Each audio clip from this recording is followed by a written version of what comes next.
Je t'ai vu un jour, Méduse, seule à seule.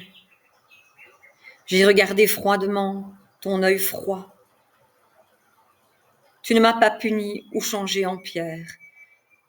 Comment croire aux légendes? Je retourne ton visage. C'est mon visage. Cette rage froide, il me faut l'explorer. Au lieu secret, enclos et ravagé, tel est le présent que Méduse m'a donné.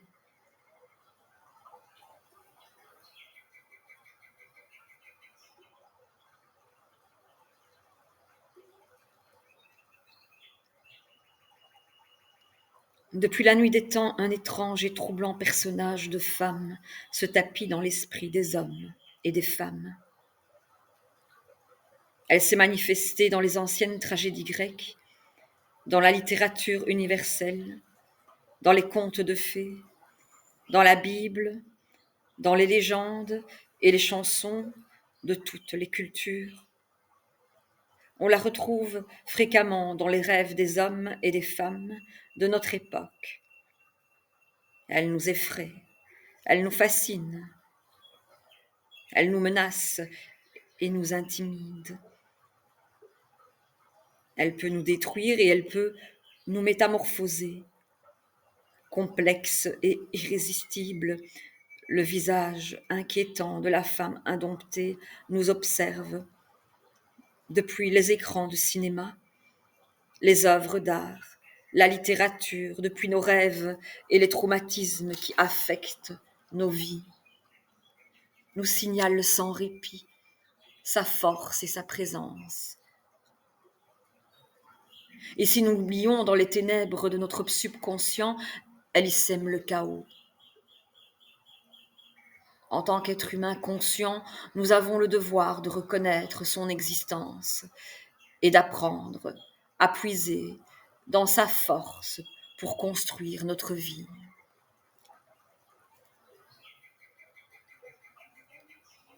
L'adjectif indompté recouvre une vaste gamme de réalités.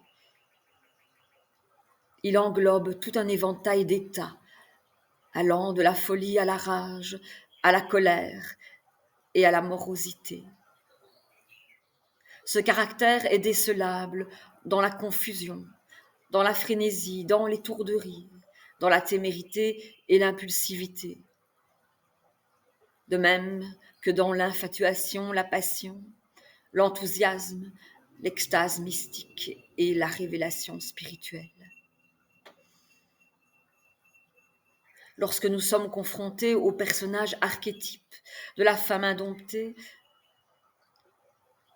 un archétype est issu de l'inconscient collectif. C'est un modèle de conduite de la psyché humaine. Lorsque nous sommes confrontés au personnage archétype de la femme indomptée, il est important de se rappeler que sa force est paradoxale. Elle peut nous inciter à des actes destructeurs et autodestructeurs. Elle peut nous enfermer dans des schémas de comportement négatifs et des expériences de victimisation. Elle peut aussi nous conduire à utiliser sa force, notre force, pour apporter des changements constructifs et des améliorations à notre existence. Qui est cette femme indomptée? Où est-elle? Pourquoi nous hante-t-elle? Pourquoi devons-nous l'affronter maintenant? Sous quelle forme se manifeste-t-elle? Regardons autour de nous, trouvons-la dans les images de notre vie quotidienne. Elle se terre peut-être dans un recoin de votre cerveau. Est-ce une femme au foyer rageuse, prisonnière d'un mariage sans amour, assise dans sa cuisine, qui se sent prise au piège et qui crève d'ennui? Est-ce une femme rejetée par son amant? Est-elle désespérée ou furieuse? Est-ce une femme souffrant de solitude qui boit seule dans un bar? Est-ce une victime de violence? Peut-être s'agit-il d'une impétueuse avocate ou d'une femme politique qui se bat pour les libertés de la femme. Ou bien c'est une itinérante errant de par les rues avec ses sacs. Est-ce une femme au travail qui se débat dans une hiérarchie dominée par les hommes, victime du harcèlement de son employeur? Descend-elle d'un air de défi dans la rue pour prendre part à des manifestations et défendre les droits de la personne? Peut-être vit-elle seule dans une mansarde, écrivant ou peignant, décrivant des femmes noires de rage ou passionnément vivantes. Est-ce une religieuse en butte au patriarcat de l'Église? Est-elle intuitive? Se sent-elle devenir folle parce qu'elle pressent ce que personne d'autre ne voit? Ou bien se promène-t-elle seule dans la forêt, goûtant les mystères de la nature? Dérange-t-elle les hommes qui traversent sa vie, les hommes qu'effraie leur propre force féminine et celle des femmes, ces forces qui échappent à leur contrôle et à leur compréhension? Peut-être s'agit-il d'une patiente dans un hôpital psychiatrique qu'on a déclarée folle parce qu'elle refusait de se conformer au statu quo patriarcal. Peut-être s'agit-il d'une enfant rebelle, d'une sœur en colère, d'une mère exaspérée de son sort. La femme indomptée est toutes ces femmes et d'autres femmes encore, puisque la force de la femme indomptée s'exerce en chacune de nous, à des degrés divers. Il convient d'examiner de plus près certains des visages qu'elle a l'habitude de prendre dans notre vie de tous les jours.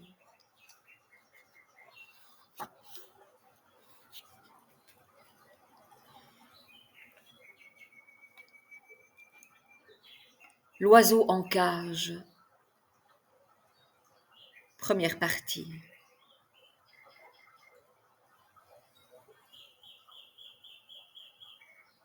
Le chant perlé, craintif, de l'oiseau en cage évoque des bonheurs inconnus, espérés, et son chant résonne au-delà des collines, car l'oiseau en cage chante la liberté.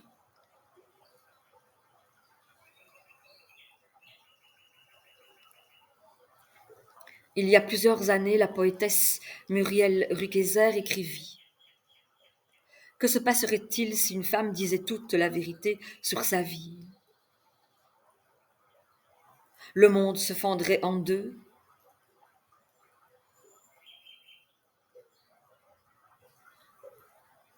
Rukeyser a aidé beaucoup de femmes à comprendre qu'elles étaient enfermées comme des oiseaux en cage. Et elle a su lancer pour elles un appel à la liberté. Aujourd'hui, les femmes ont beau défendre ouvertement leur droit à vivre en fonction de leur rythme naturel, de leurs besoins, de leurs désirs et de leurs aptitudes.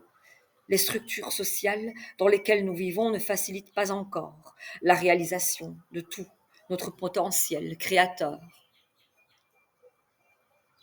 Dans The Politics of Reality, Marilyn Frey signale que la mobilité des femmes est freinée par un réseau systématique d'obstacles et de pouvoirs, exactement comme les barreaux de la cage enferment l'oiseau et le privent de sa liberté.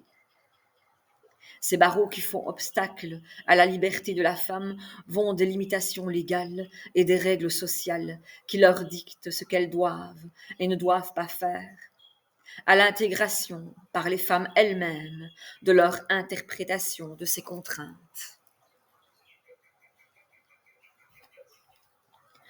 Notre imaginaire des femmes contribue aussi à les mettre en cage. Dans les contes de fées, la Belle au bois dormant est retenue prisonnière derrière une haie de ronces, et Blanche-Neige est empoisonnée, puis enfermée dans un cercueil de verre. Dans chaque cas, une femme indomptée est à l'origine de cet enfermement. Belle-mère négligée, sorcière vorace, mère folle et jalouse, Les héroïnes de ces contes sont sauvées grâce à une intervention masculine. Quand nous étions petites, nous lisions souvent les histoires de ces jeunes filles prisonnières d'une femme indomptée, que des hommes libéraient de leur cage. Souvent celles de la mère indomptée. Mais ces jeunes filles ne quittaient leur cage que pour entrer dans une autre, patriarcale ou sociale, et reproduisaient ainsi le motif de l'oiseau encagé. Aujourd'hui, les femmes sont tenues d'ouvrir leur cage sans intervention masculine. Pour y parvenir, elles doivent aller à la rencontre de la femme indomptée qui les garde captives, l'identifier, comprendre les motifs de sa fureur, libérer son énergie à des fins constructives et tenter de l'aider pour mieux s'aider elle-même. Avant les années 60, dans la génération de nos mères, une vie d'oiseau en cage était typique. Une femme convenable était une épouse soumise. Elle restait à la maison, vaquait aux soins du ménage et s'occupait de son mari et de ses enfants. Cet idéal emprisonna beaucoup de femmes et de filles qui devaient en accepter le modèle de féminité et s'y conformer en refoulant la colère que leur inspiraient les limites de leur rôle. Ou bien se révolter d'avoir ainsi été mises en cage par une société patriarcale. Bon nombre de ces oiseaux en cage perdirent en quelque sorte l'esprit. Freinées qu'elles étaient dans leur inspiration à mener une vie conforme à leur vraie nature.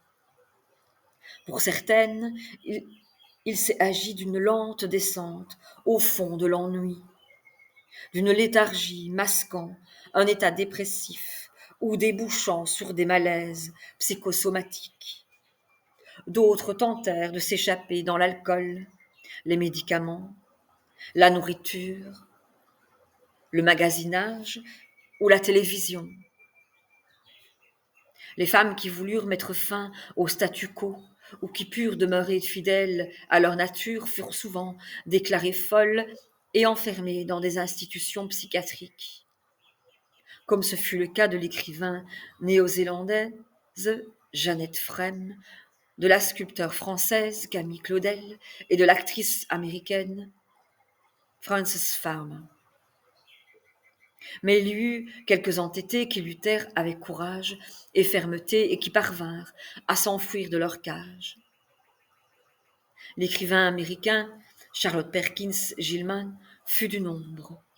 Si plusieurs de nos contemporaines sont encore prisonnières des attentes de leur famille ou de la société, d'autres parviennent à transformer leur existence, à devenir des êtres indépendants, courageux et exemplaires, et à repousser ainsi sans cesse les limites de l'espoir et de la guérison.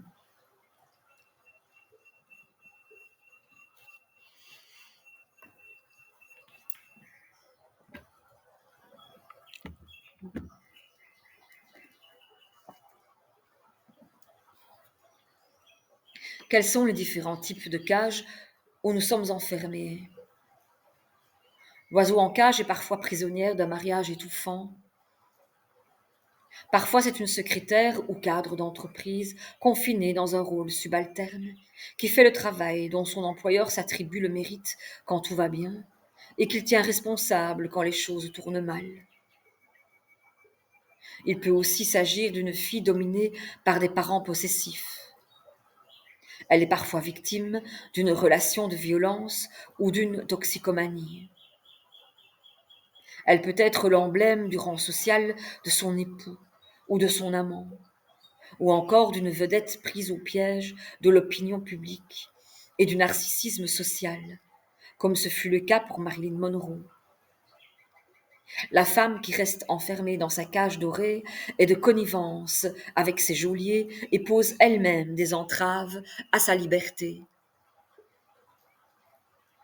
La cage peut être la conséquence de conventions sociales qui empêchent notre évolution et l'épanouissement de notre personnalité ou de notre maturité.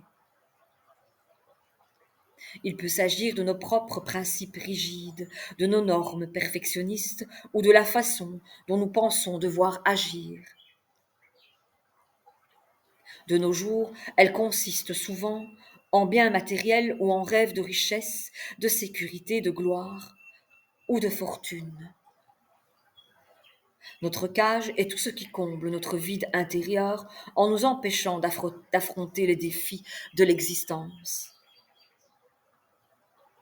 Tout processus mental fossilisé, sévère et absolu, qui n'offre aucun débouché sur le dehors, est une forme de cage.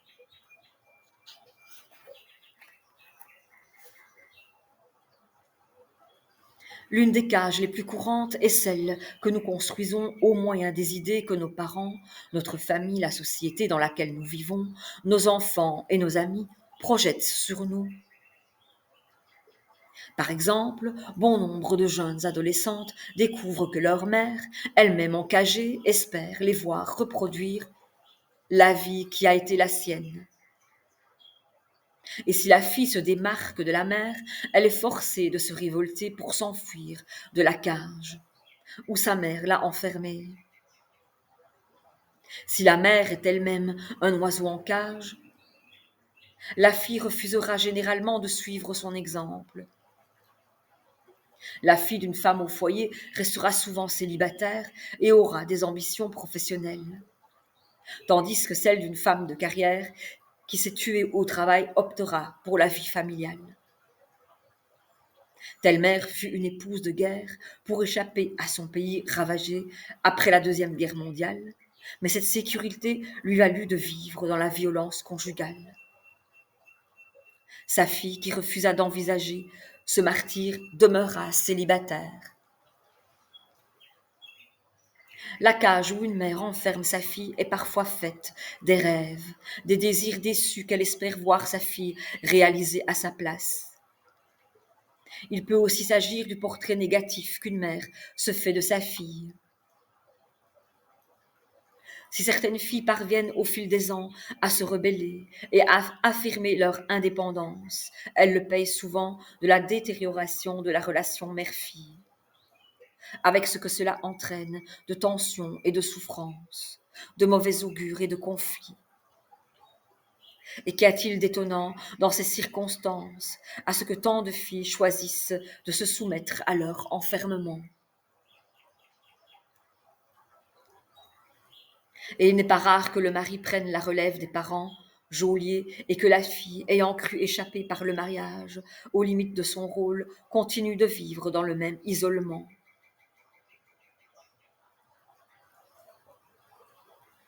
Elsa me dit que sa mère, souhaitant avoir une fille bonne et obéissante, lui imposa des mœurs sexuelles puritaines. Elsa se révolta et se maria jeune pour échapper à cette emprise. Avec son mari, qui s'était toujours montré fier de son intelligence, Elsa poursuivit ses études jusqu'à l'université et surpassa son mari. Tant qu'il s'était senti supérieur à elle, il avait encouragé sa femme à s'améliorer. Mais maintenant que les succès de cette dernière étaient manifestes, il sabotait ses efforts et cherchait à contrôler l'épanouissement de sa personnalité et ses accomplissements. Mais Elsa, qui attachait beaucoup de prix à son évolution personnelle et à sa carrière, sentit le besoin de mettre fin à leur union. Elle se remaria plus tard avec un homme capable d'apprécier ses réussites professionnelles.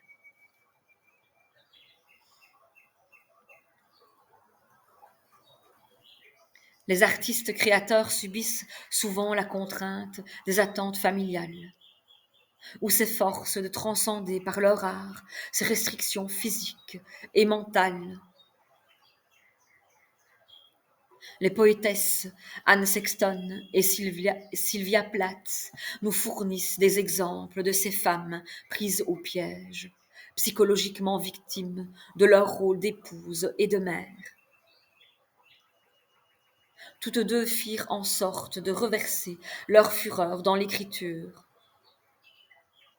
Elles nous ont fait don par leur poésie de leur intuition et du souffle qu'ils aspiraient.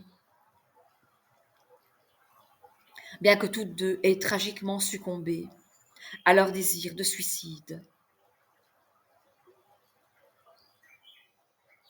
La comédienne Liv Ullmann écrit comment elle est devenue un oiseau en cage dans sa relation avec Ingmar Bergman. Pour acquérir son autonomie, elle le quitta. Sa lutte pour préserver son intégrité est un exemple d'espoir pour toutes les femmes appelées à transformer leur existence. La littérature, l'opéra, le cinéma, le ballet, tous ces arts regorgent d'oiseaux en cage. Nora, l'héroïne d'Ibsen dans La maison de poupée, est une femme que son mari adore, protège et étouffe. L'oiseau Nora parvient à s'échapper, au contraire de la protagoniste de Tolstoï dans Anna Karénine. Anna est la victime des lois strictes de son époque et de sa société, de la sévérité de son mari et de la servitude de sa passion adultère. Elle n'a d'autre issue que le suicide. Un exemple similaire est celui de Madame Bovary, aux prises avec un mariage ennuyeux, qui aspire à une vie d'éclat et d'amour. De nombreuses femmes de nos jours se désespèrent dans une existence terne et cherchent à occuper leur temps par le lèche-vitrine, le magasinage, la rêverie que leur procurent les revues populaires, les romans d'amour, le cinéma et les feuilletons télévisés. Les déséquilibres alimentaires et les toxicomanies constituent aussi des tentatives de fuite, mais ils emprisonnent la femme encore davantage, comme le démontre le film Une femme sous influence. Le cinéma de l'après-guerre, quand les femmes différentes passaient pour folles, offre de nombreux personnages d'oiseaux en cage. Journal intime d'une femme mariée, produit en 1970, au moment où la société de la fin des années 60 entamait sa lutte contre la perception que l'on avait alors des femmes, en est un bel exemple. Souvent, ces héroïnes tragiques se contentaient de vivre secrètement leur désespoir et restaient passives, subjuguées par leur mari, leurs parents et leur entourage. L'épouse traquée jusqu'à la léthargie par les conventions sociales est admirablement illustrée dans le film basé sur les œuvres de Evan S. Connell, Mr. and Mrs. Bridge.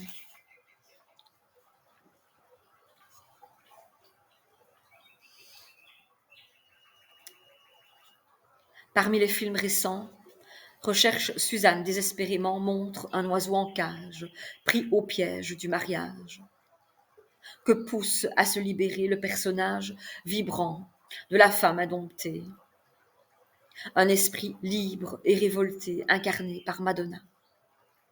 Quant au film Thelma et Louise, il illustre le pouvoir libérateur de la colère, lorsque deux femmes échappent à leur ennui professionnel, à un mari violent et à la terreur du viol.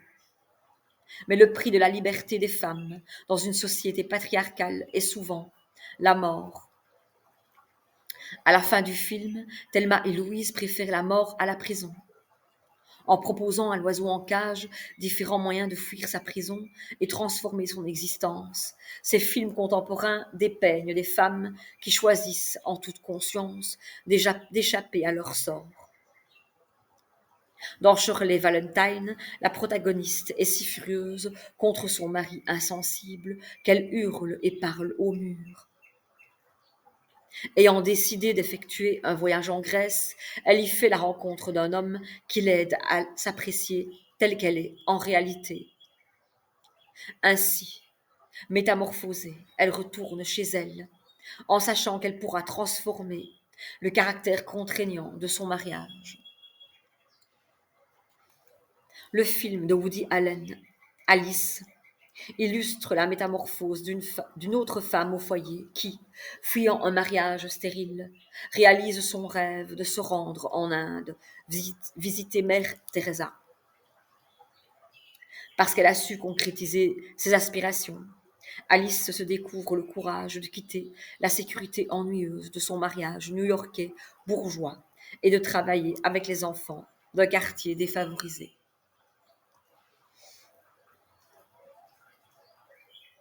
Tous, tant que nous sommes, hommes et femmes, souffrons du syndrome de l'oiseau en cage, dans une société patriarcale dont les normes et les idéaux ont été rigoureusement établis.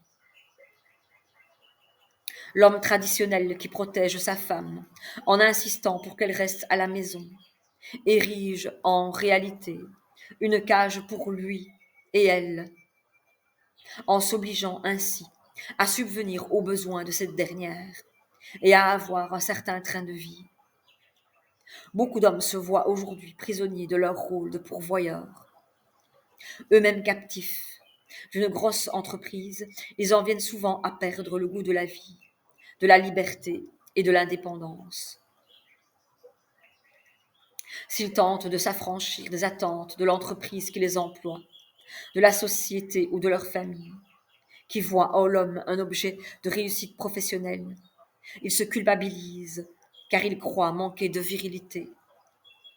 Les femmes ont beau se plaindre de l'insensibilité des hommes, elles ne tiennent pas forcément à ce qu'ils renoncent à leur brillante carrière, au prestige et au rang que leur réussite leur confère dans l'échelle sociale, et à la sécurité que leur procurent ces rôles. Et elles appréhendent la nouvelle personnalité de l'homme affranchi.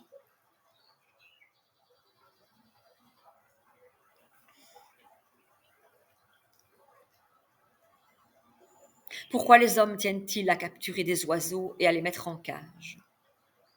Pourquoi certaines personnes tiennent-elles à s'enfermer elles-mêmes?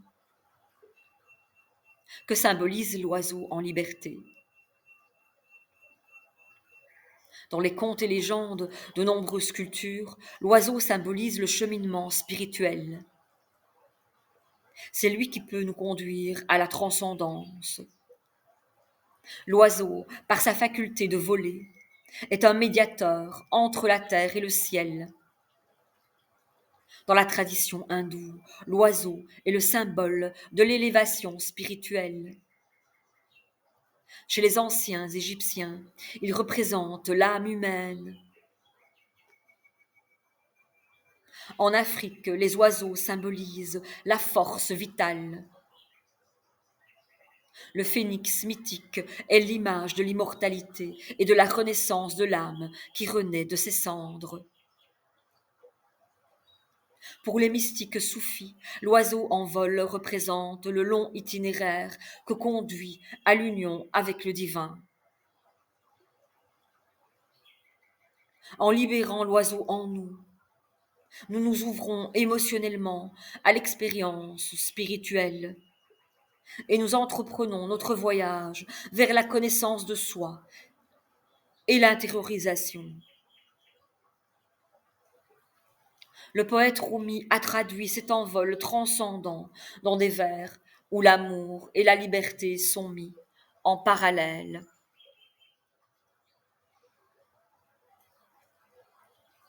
Celui qui aime est celui qui s'envole vers le secret du ciel et fait à chaque instant tomber sans voile. D'abord il renonce à la vie, ensuite il s'avance sans l'appui de ses pieds.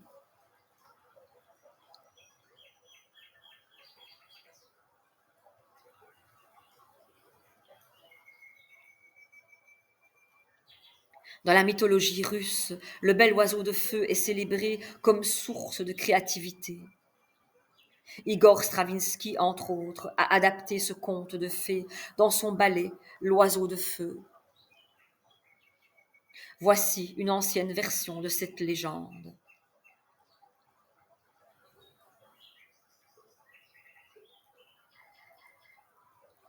Mariouchka, une jeune orpheline, excelle dans l'art de la broderie. et la beauté de ses travaux suscite l'émerveillement de tous.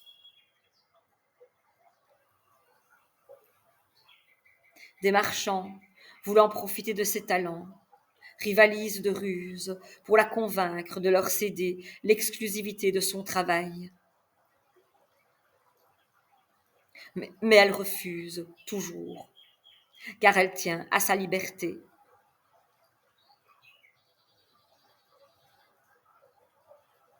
Un méchant sorcier qui veut la mettre en cage et s'approprier ses dons, la métamorphose en un oiseau de feu lorsqu'elle refuse de l'épouser.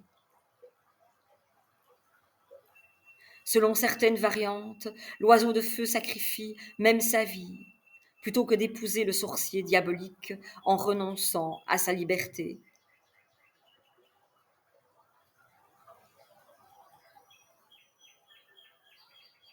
Une fois mort, l'oiseau de feu laisse tomber ses plumes multicolores sur la terre, où les humains, capables de reconnaître leur origine divine, peuvent s'en inspirer pour faire œuvre de beauté.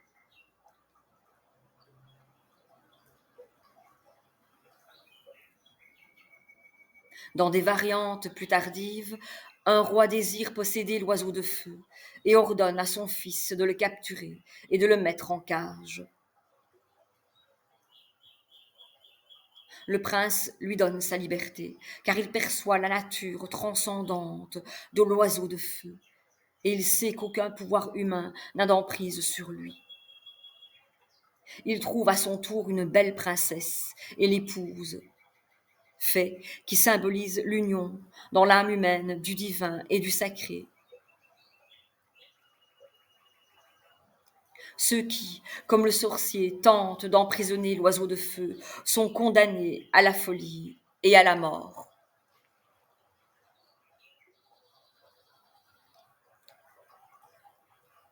Le ballet de Stravinsky met en scène les vaines tentatives de ceux qui emprisonnent l'oiseau de feu et son talent créateur. Au cours d'une chasse en forêt, le prince Ivan aperçoit un scintillant oiseau de feu qui s'abandonne à une danse joyeuse et semble toujours sur le point de prendre son envol. Émerveillé par cette magnifique créature au visage et aux bras de femme et au corps d'oiseau couvert de plumes éblouissantes et colorées, il veut la capturer.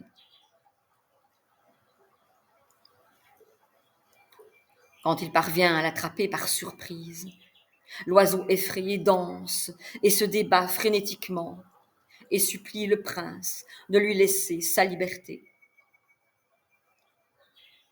Voyant qu'il a affaire à une créature surnaturelle, Ivan relâche son étreinte.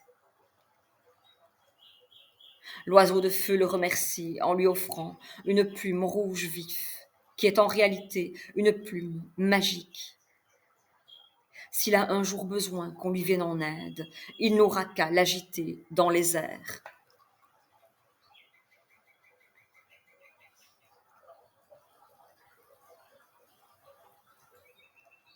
Le sorcier cruel caché règne sur la forêt. Il a capturé de belles jeunes filles qu'il garde prisonnières, derrière une haute clôture, avec un arbre magique, dont les pommes d'or attirent l'oiseau de feu. Se trouvant à son insu, dans la forêt enchantée, émerveillé de sa rencontre avec l'oiseau de feu, Ivan aperçoit quelques-unes des jeunes captives. La plus jolie d'entre les princesses le prévient que le sorcier capture les voyageurs innocents pour les changer en pierres.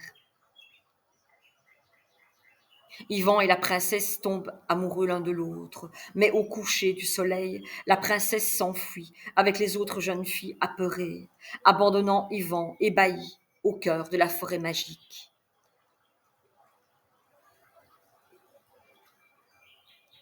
Tout à coup, le cruel cachet fait son entrée, entouré de ses esclaves monstrueux, et attaque Ivan dans l'intention de le tuer.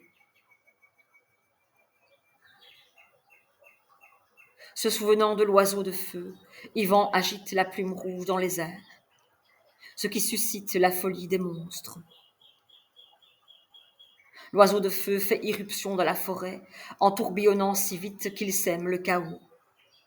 Puis il s'éloigne, en dansant, et remet à Yvan un sabre d'or qui doit servir à tuer caché. Yvan retrouve la princesse, et tous les deux se prosternent devant l'oiseau de feu qui leur a sauvé la vie.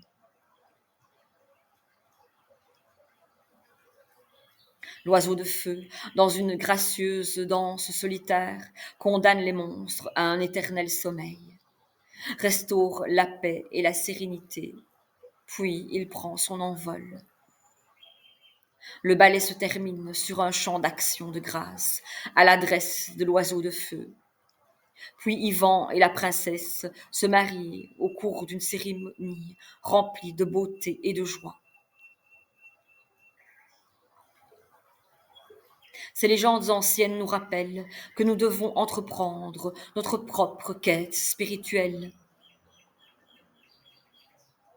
Elles font valoir l'impossible capture de l'esprit humain et la gravité des conséquences que doit subir celui qui l'enferme dans une cage, qu'il s'agisse d'un système politique, d'une société patriarcale, d'une vision étriquée de la vie, ou de nos idées préconçues sur nous-mêmes et sur notre entourage. Mais par certains côtés, nous aspirons tous à la sécurité et aux possessions matérielles et nous tentons d'établir des lois qui régissent sévèrement nos comportements, plutôt que de laisser libre cours aux forces de notre nature. Ce goût de la domination est particulièrement évident dans une société patriarcale basée sur l'acquisition, le pouvoir et la mise en cage.